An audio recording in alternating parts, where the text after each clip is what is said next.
Hello viewers, welcome to our channel Education for Everyone, and this is the second video of interview question series related to computer networking.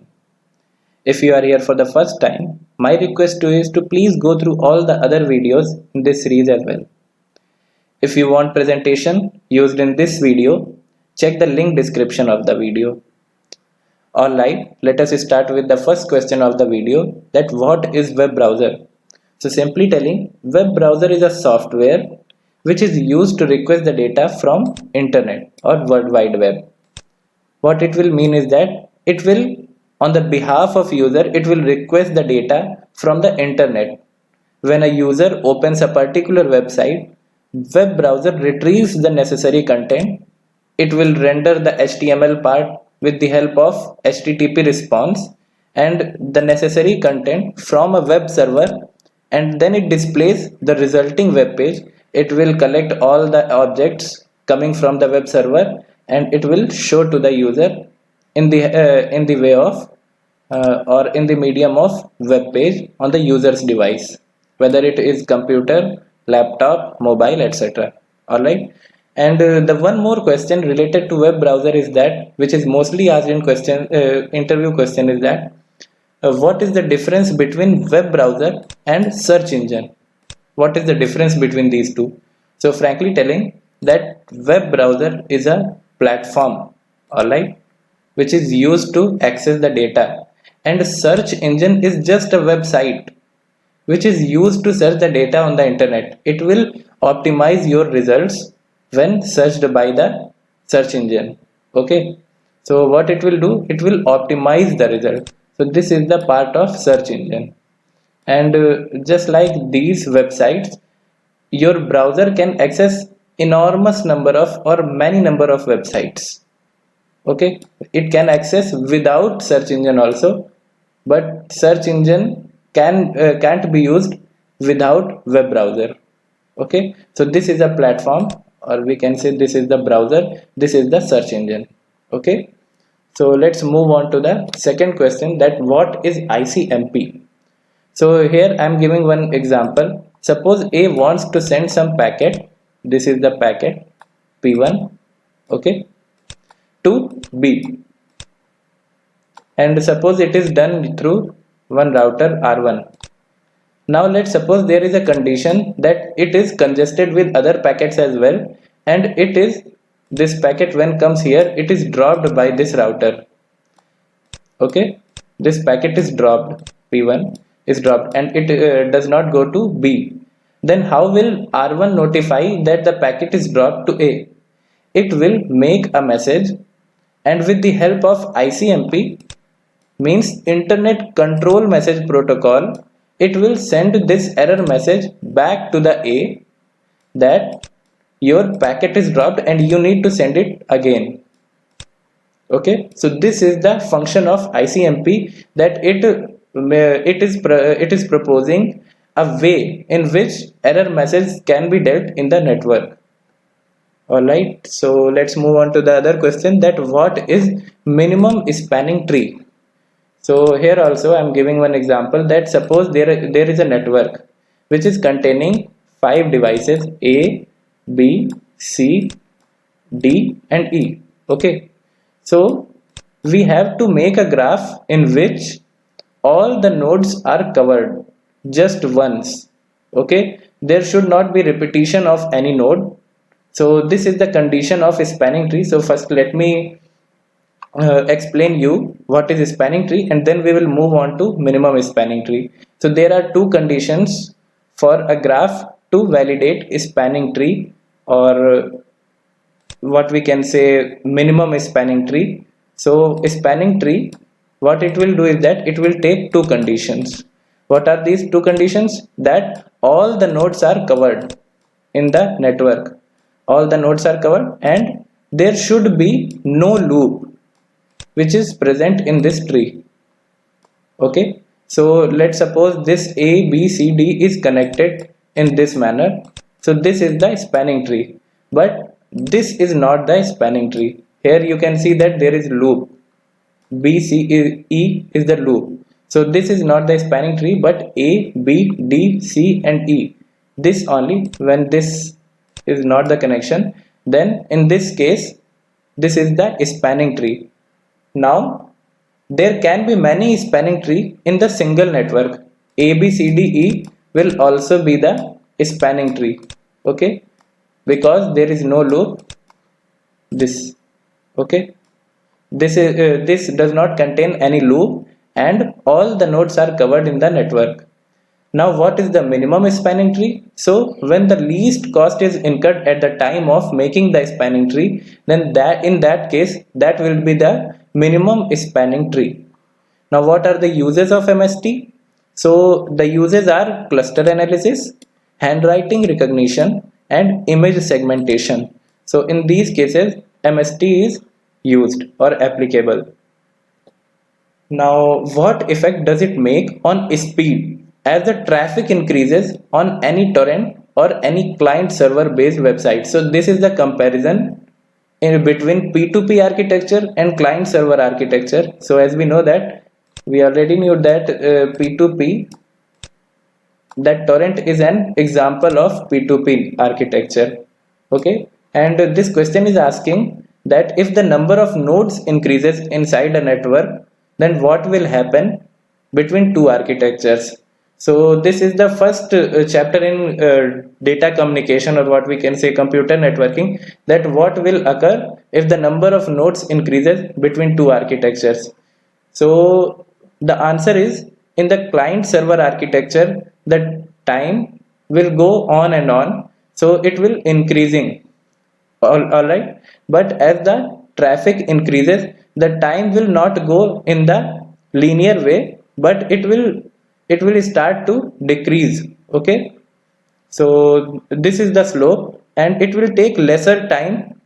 As you can see that it is taking the lesser time to distribute the data inside a P2P network as traffic increases. So it is helpful in a way that when the traffic increases in torrent, the distribution time will decrease, but in the client server network, as the traffic increases, the time will, or the distribution time will also increase. Now the question is, what is network address translation? So NAT is a process. What it will do is that it will hide all the network entities which is inside a network. Suppose this is a network, there is a router, this is R1, okay, and there are machines A B C D E. All right, A B C, let's suppose there are three machines inside this network. So what it will do is that it will give a private address, suppose 1 2 and 3, and it will take one public address to whole for the whole internet. So this is the internet, okay, and for this whole internet there is no identity of ABC which is visible to all the other machines. So let's suppose there is P Q R. So R or PQR doesn't know who are ABC. They will only know that who is R1. So R1 will take one public address. This is the public address, and PQR will only know public address of R1, and R1 will distribute the packet according to the intended message coming from the P or Q or R. It will distribute this packet to A, B or C. So this is the use of NAT, means network address translation, that it will provide the private address to all the network entities inside the network, and alias one public address to whole of the internet. Now the question is, on which layer of the TCP IP model does the firewall lies?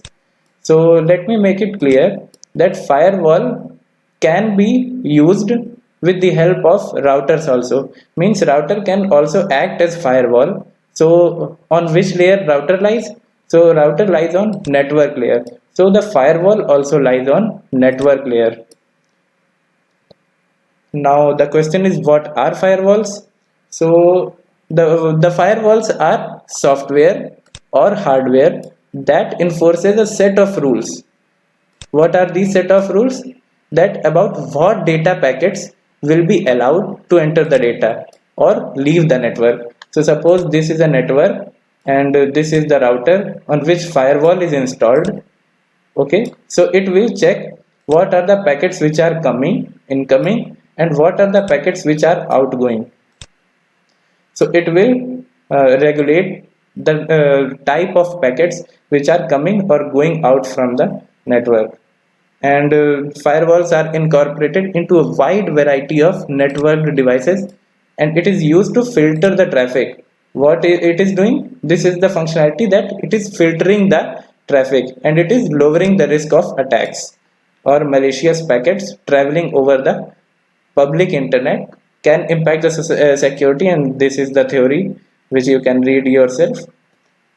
And website knows about host operating system.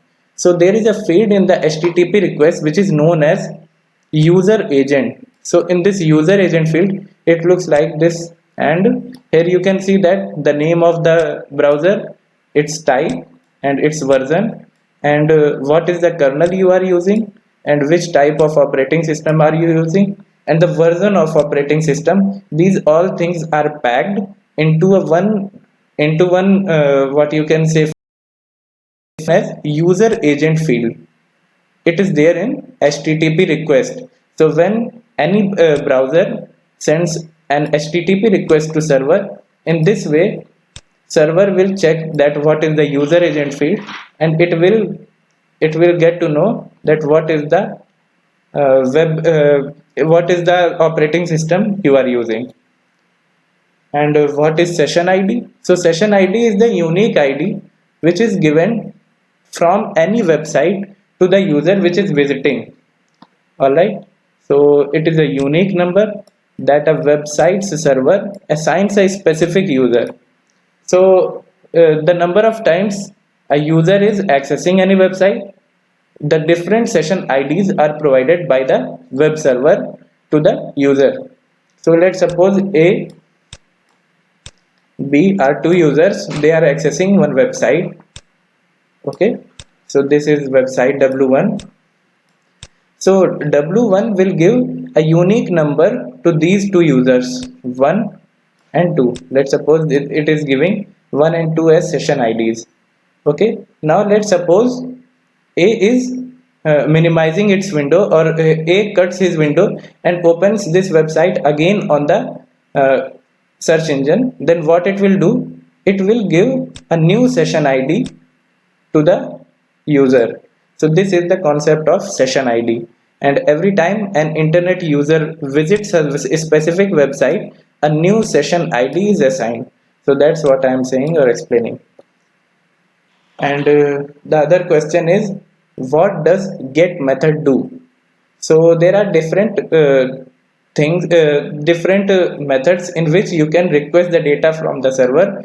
The one way is using the get method. So get method is used to request the data from the web server, and get is used to request data, and it is the most common HTTP method. But there are disadvantages also for using the get method, that it can be cached. Okay, it can be tracked by the tracking tools which are there, like Wireshark or Nmap. You can check what is the data which is accessed by any user from the website, and get requests remain in the browser history, and they can also be bookmarked, and it should never be used when we are dealing with sensitive data. So as they can be cached, or as they can be seen by any other entity, the sensitive data should not be accessed through get method. And get requests are only used to request data, not modification. For modifications we have different other methods like put and post. So that's all about this video. In the next video we will talk about what are cookies. Also guys, please like, share, subscribe our channel so that we can reach more number of candidates. Meet you in the next video. Till then, thank you.